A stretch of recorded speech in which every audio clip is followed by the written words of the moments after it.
Il y a notamment une affaire qui me fait dire qu'il y a quelque chose. Parce que je n'en ai pas parlé jusqu'ici, mais là aussi, pour désengorger les hôpitaux, il y a un médicament. Il y a un médicament, en fait une association de médicaments, mais il faut savoir, je ne comprends pas encore aujourd'hui la diabolisation qui a été faite, qui se fait encore aujourd'hui sur ces deux médicaments, sur l'hydroxychloroquine, Plaquenil, fabriqué par Sanofi, mais il faut savoir que un comprimé de Plaquenil, ça coûte moins de 50 centimes.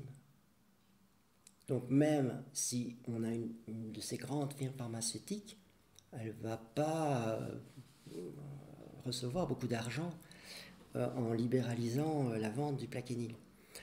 Il faut savoir que c'est un des médicaments les plus anciens. On l'utilise pour la malaria au départ. Et l'association à un antibiotique est assez importante apparemment, et c'est l'azithromycine. C'est encore une fois là aussi un antibiotique banal, vraiment banal.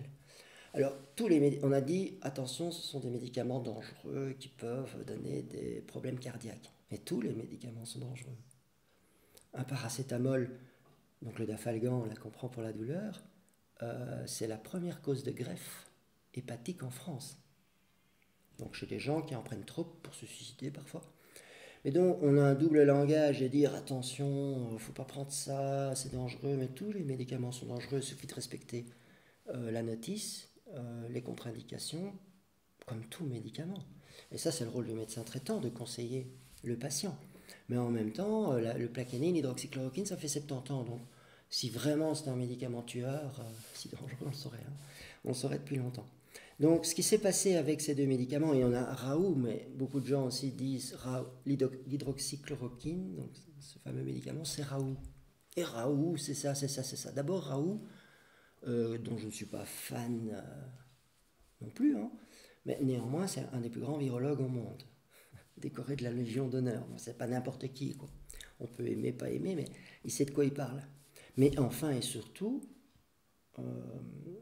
ce n'est pas que Raoult, l'hydroxychloroquine. Je connais des docteurs, il y a un professeur à la Yale University, c'est pas rien non plus quand même, la Yale University aux États-Unis, le professeur Harvey Ruich, qui défend l'hydroxychloroquine. Christian Perron, en France aussi.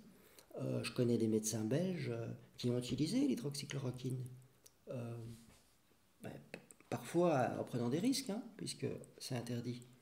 Et ça a marché. Donc il y a énormément de médecins de terrain qui disent « Ok, vos études, foutez-nous la paix avec vos études. Moi, ça marche. J'ai vraiment des gens qui ont un Covid. Ils auraient pu aller à l'hôpital, ils n'y ont pas été, grâce au traitement que je leur ai donné. Donc voilà, c'est tout. Moi, ça me suffit en tant que médecin.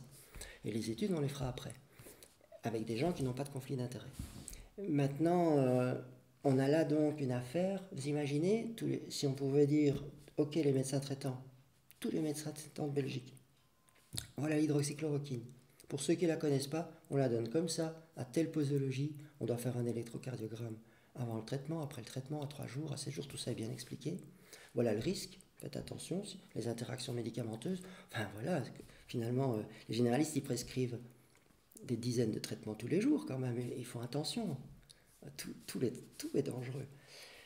Donc, vous imaginez à mon avis le nombre de gens qui n'auraient pas évolué vers une forme nécessitant et hospitalisation et admission en soins intensifs, et donc on ne serait pas dans la situation aussi. Donc voilà un élément de plus, parce que ce n'est pas le seul. Et là j'ai assisté sur cette histoire parce que là, cette affaire, quand on voit des ministres, si Véran, c'est un médecin, c'est vrai, on se demande comment c'est possible. Des politiciens, des gens qui connaissent rien à l'hydroxychloroquine, des virologues qui ne connaissent pas nécessairement l'hydroxychloroquine, ce ne sont pas des médecins qui prescrivent, les virologues. Et donc, de faire un procès d'un médicament comme ça et de le diaboliser, c'est qu'il y a quelque chose.